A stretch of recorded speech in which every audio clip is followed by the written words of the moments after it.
기도함으로 11월 3일 월요일 새벽기도회 시작합니다. 좋으신 하나님 아버지, 오늘도 주님 앞에 예배자로 살아갈 수 있도록 인도해 주심을 감사합니다. 이 한 주간 주님의 뜻을 이루며 살아가는 그런 거룩한 삶이 되기를 원하오니 하나님 우리에게 은혜를 주시고 또 믿음을 더하여 주시옵소서.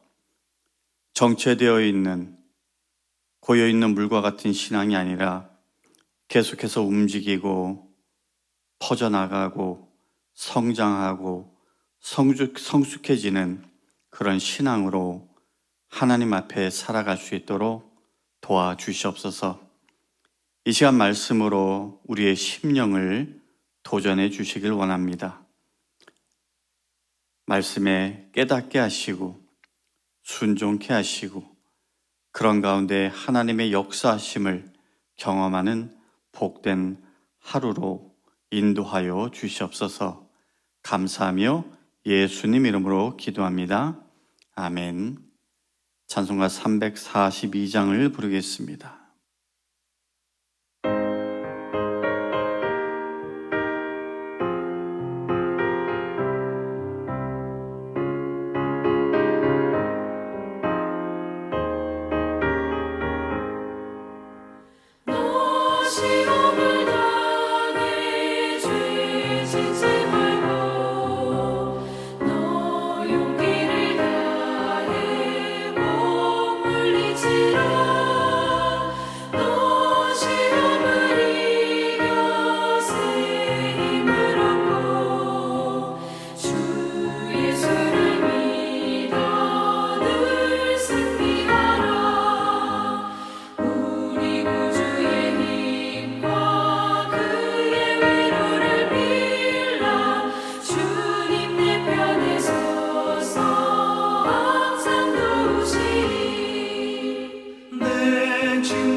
오늘 우리에게 주시는 하나님의 말씀 여호수아 2장 8절에서 14절까지의 말씀입니다. 또 그들이 눕기 전에 라비 지붕에 올라가서 그들에게 이르러 말하되 여호와께서 이 땅을 너에게 주신 줄을 내가 아노라. 우리가 너희를 심히 두려워하고 이 땅 주민들이 다 너희 앞에서 간담이 녹나니 이는 너희가 애굽에서 나올 때에 여호와께서 너희 앞에서 홍해물을 마르게 하신 일과 너희가 요단 저쪽에 있는 아모리 사람의 두 왕 시온과 옥에게 행한 일, 곧 그들을 전멸시킨 일을 우리가 들었음이니라. 우리가 듣자 곧 마음이 녹았고 너희로 말미암아 사람이 정신을 잃었나니 너희의 하나님 여호와는 위로는 하늘에서도 아래로는 땅에서도 하나님이시니라. 그러므로 이제 청하노니 내가 너희를 선대하였은즉 너희도 내 아버지의 집을 선대하도록 여호와로 내게 맹세하고 내게 증표를 내라. 그리고 나의 부모와 나의 남녀 형제와 그들에게 속한 모든 사람을 살려주어 우리 목숨을 죽음에서 건져내랴. 그 사람들이 그에게 이르되 내가 우리의 이 일을 누설하지 아니하면 우리의 목숨으로 너희를 대신할 것이요 여호와께서 우리에게 이 땅을 주실 때에는 인자하고 진실하게 너를 대우하리라. 하나님의 말씀입니다. 모세의 뒤를 이어서 새로운 지도자가 된 여호수아, 가나안 정복 전쟁의 그 첫 번째 대상이 될 여리고에 2명의 정탐꾼을 보냅니다. 아시다시피 여호수아는 이전에 12명의 정탐꾼들 가운데 한 사람으로서 직접 가나안 땅을 정찰했었던 사람이었죠. 그렇게 자기의 눈으로 어떠한지, 그곳이 어떤지를 확인했음에도 불구하고 지도자가 된 여호수아는 지금 정찰병을 다시 보낸 겁니다. 이것은 그가 이전에 자신이 본 것만을 기준으로 해서 지금도 그때와 같을 것이다 섣불리 판단하지 않았다라는 것을 보여줍니다. 내가 이미 가봐서 잘 안다, 다 안다 그렇게 생각하지 않았다라는 것이죠. 이렇게 정탐꾼들을 보낸 것을 보면 지도자로서의 여호수아는 굉장히 신중하고 또 준비를 철저히 하는 사람이었다라는 것을 우리가 짐작할 수가 있습니다. 그런데 여리고를 엿보고 오라라는 그 여호수아의 명을 받아 이제 가나안 땅에 들어온 정탐꾼들은 여리고에 있는 라합이라는 기생의 집에 들어가서 머물게 되었는데 그만 문제가 생겨버리고 말았습니다. 누군가가 이 2 정탐꾼들을 보았는지 여리고 왕에게 말하여서 이제 체포될 위기에 처하게 된 것이었죠. 그때에 라합은 정탐꾼들을 숨기고 이들을 잡으러 온 사람들에게 거짓말을 해서 그들을 다른 곳으로 가도록 유도했습니다. 이렇게 라합은 정탐꾼들에게는 생명의 은인이지만 반대로 여리고 거민들 입장에서 본다면 반역자가 되고 만 것이죠. 즉 자기가 한 말이 거짓인 것이 나중에 들통나면 본인은 물론이고 가족들까지도 모두 죽음에 이르게 할 수 있는 그런 위험천만한 행동을 한 것이었습니다. 그러면 라합은 왜 그런 위험하고 어찌 보면 무모한 행동을 했을까요? 이스라엘 사람도 아닌 그가 도대체 무엇 때문에 말이죠? 오늘 본문은 이스라엘의 2 정탐꾼을 숨겨준 그 라합의 행동 이면에 하나님에 대한 믿음이 그녀에게 자리하고 있었다라는 것을 보여줍니다.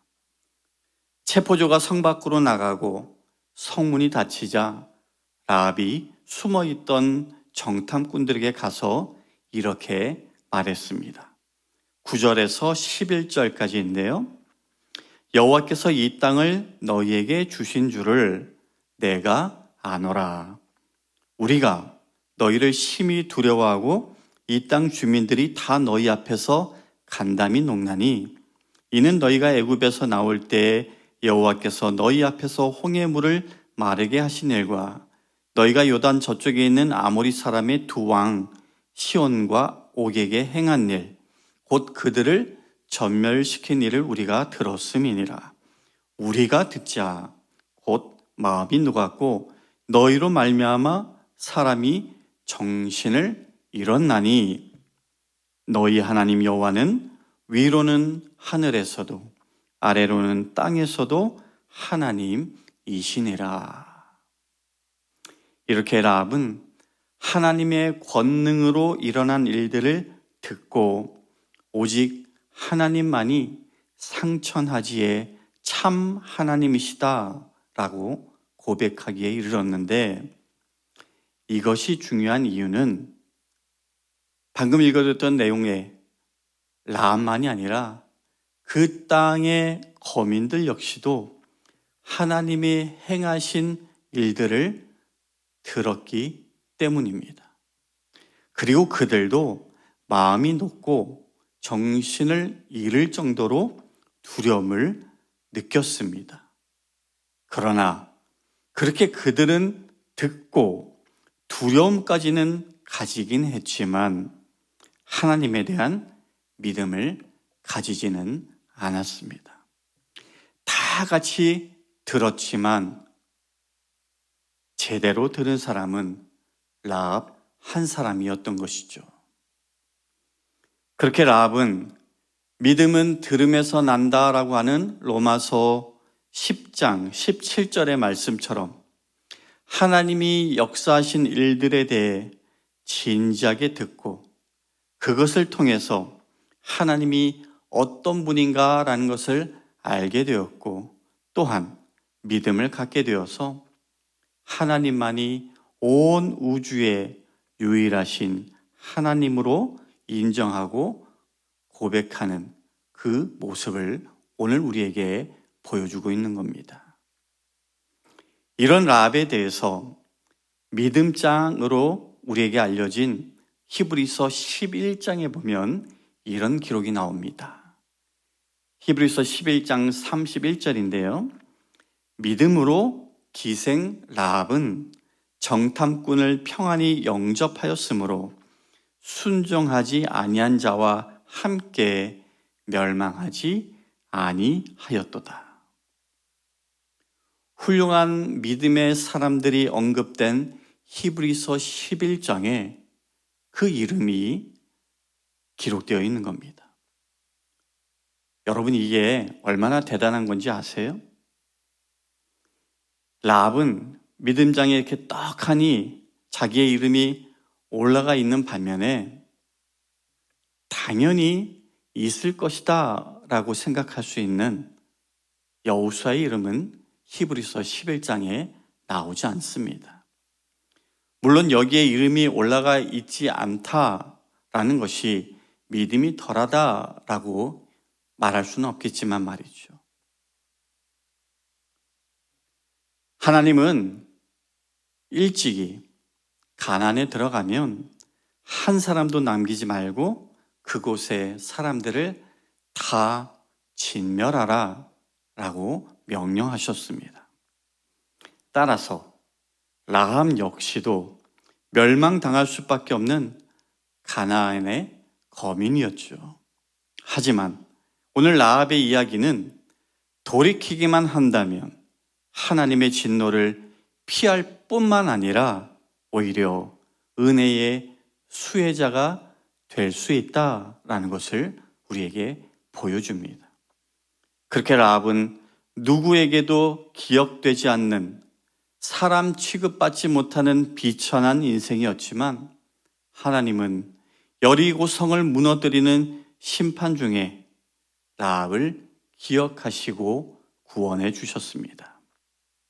그런데요, 라합은 자기만 은혜 받고 자기만 구원받는 것으로 그치지 않았습니다. 라합은 정탐꾼들에게 한 가지 간청을 했어요. 이스라엘이 여리고 성을 공격하는 그날에 자기의 가족들의 생명을 지켜달라라는 것이었습니다. 이에 정탐꾼들은 끝까지 비밀을 지킨다면 그렇게 하겠다라는 약조를 했죠. 그리고 하나님은 정탐꾼을 통해서 하신 그 약조대로 그녀의 가족들도 기억하시고 살려주셨습니다. 이것은 라합과 그녀의 가족들이 이스라엘 공동체에 포함되는 그런 신분의 변화를 경험하게 되었다라는 것을 말해주고 있는 겁니다. 이방인의 신분이라 하더라도 하나님에 대한 믿음만 소유하고 있다면 누구든지 구원의 공동체 안에 들어올 수 있다.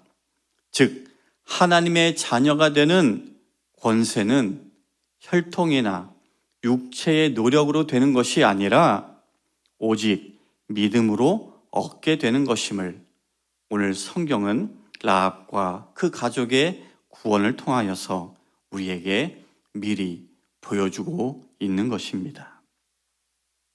사랑하는 성도 여러분, 여리고 왕이냐 하나님이냐 그 사이에서 라합은 여호와 신앙을 선택했습니다.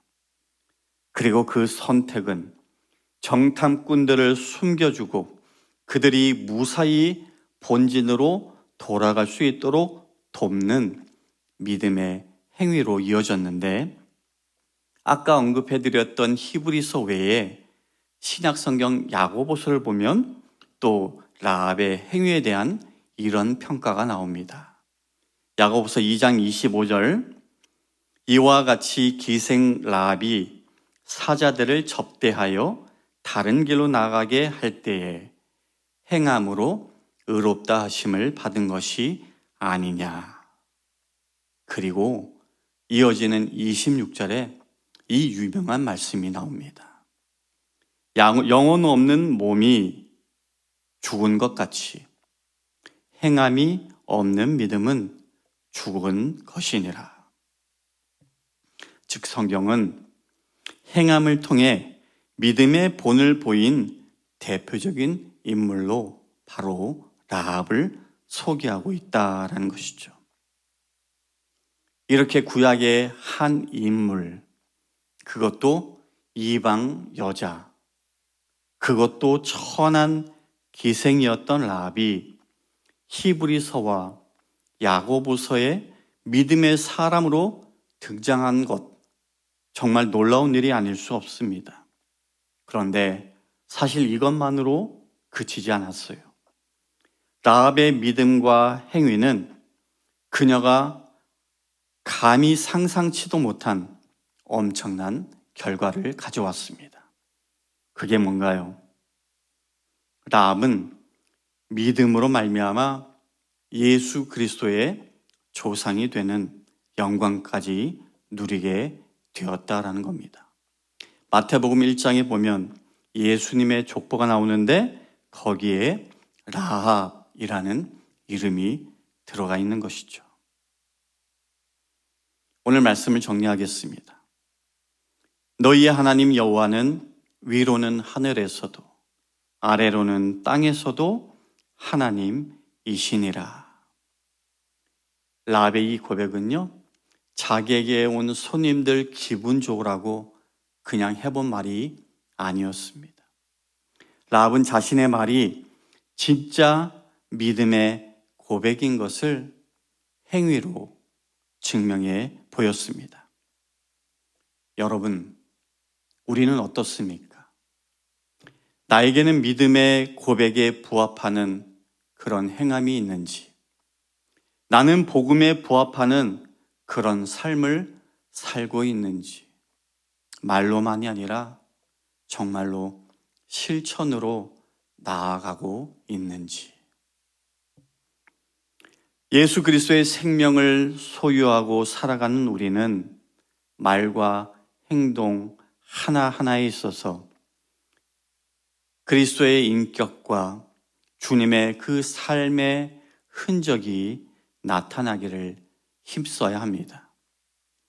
우리의 행함이 결코 구원의 어떤 근거나 자격 요건이 될 수는 없지만 제대로 된 올바른 믿음이라면 그것은 삶으로 나타나야 합니다. 그게 당연한 것이에요. 바라옵기는 우리의 믿음이 순종과 행함으로 이어져 주님의 생명의 능력을 우리의 삶 가운데 나타내고, 그래서 하나님께 영광 돌리며 살아가는 우리 모든 성도님들 되시길 주님의 이름으로 간절히 축원합니다. 기도하겠습니다. 하나님, 오늘 라합의 모습을 통해 우리 자신의 신앙을 다시 한번 돌아봅니다. 정말 나에게는 믿음에 부합하는 행함이 있는지, 예수 그리스도의 십자가의 그 복음에 부합하는 믿음의 열매가 삶 속에 나타나고 있는지, 맨날 말로만 머물고 순종의 흔적은 조금도 없는 것은 아닌지 모르겠습니다. 하나님, 라합처럼 우리들도 하나님에 대한 믿음의 고백이 행위로, 삶으로 나타날 수 있도록 도와주시옵소서. 그래서 주님 앞에 칭찬받고 인정받는 그런 믿음의 소유자들로 살아갈 수 있도록 도와주시옵소서. 이제는 우리 주 예수 그리스도의 은혜와 하나님 아버지의 극진하신 사랑과 성령님의 감화감동 교통하심이 믿음의 행위로 하나님 앞에 나아가기를 간절히 소원하는 모든 성도님들 머리 위에 지금부터 영원까지 함께 하시길 간절히 축원하옵나이다. 아멘.